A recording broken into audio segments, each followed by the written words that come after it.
તો એકદમ easy method સાથે આજે અમે બનાવવાના છે આલુ ટિક્કી, પછી ફ્રેન્કી ટિક્કી કે બર્ગર ટિક્કી અને વેજ ટિક્કી તમે કહી શકો છો. એ આજે અમે આગળની વિડીયોમાં તમને દેખાશે.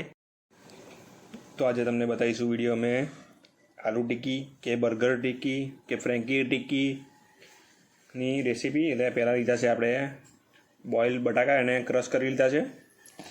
એમાં આપણે નાખીશું આ કોર્નફ્લોર, જેથી એનું બાઇન્ડિંગ અને ક્રિસ્પીનેસ સારી આવે.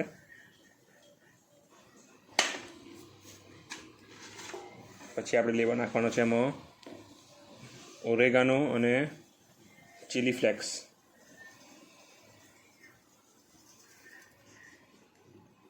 અને એનું મેઇન ઇન્ગ્રીડિયન્ટ છે આ પલાળેલા પૌવા.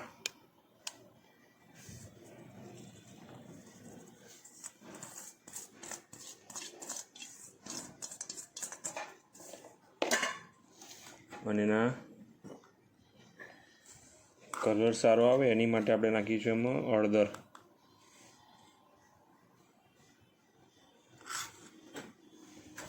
અને આ સ્વાદ પ્રમાણે મીઠું. બધું મિક્સ કરી લઈશું બરાબર.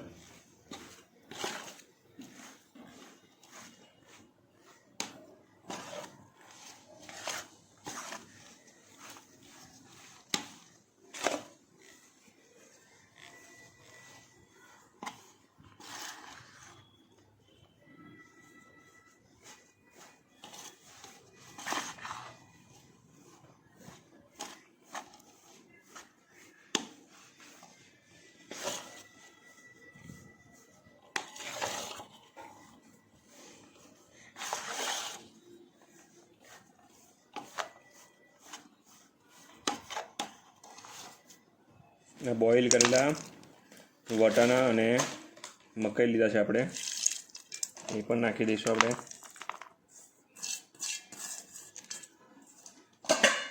અને હવે બરાબર મિક્સ કરી દઈશું.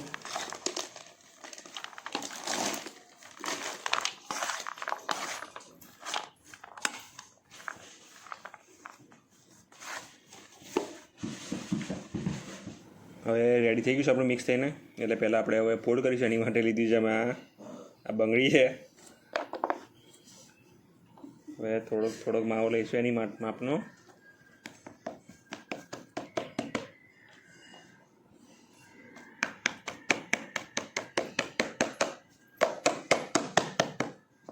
જો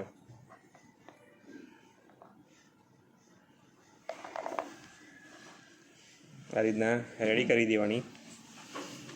બધી ટિક્કી આપણે રેડી કરી લઈશું આ રીતના.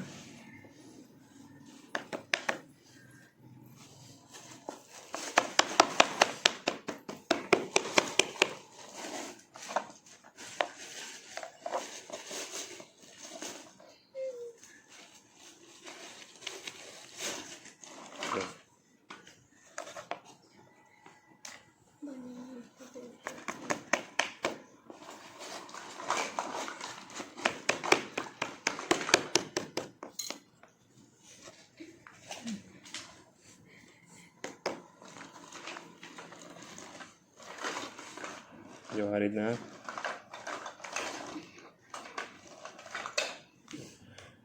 રીતના પ્યારા બધી આપણે રેડી કરી લઈશું.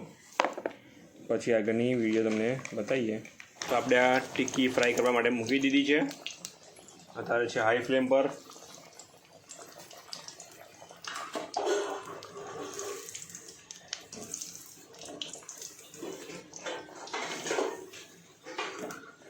આમ એને પલટાવતું રહેવાનું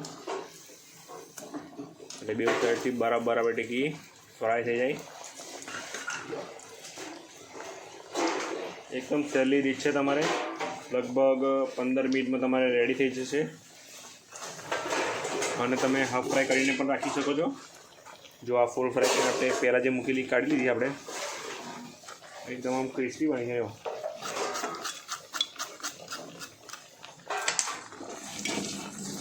જો આ લાઇટ બ્રાઉન જેલી કાઢો એટલે આ હાફ ફ્રાય છે, જેને એને ફ્રીજમાં રાખીને લગભગ 3 મહિના સુધી એને ફ્રોઝન કરી શકો છો તમે. 3 મહિના સુધી એને લાઈફ સારી રહે.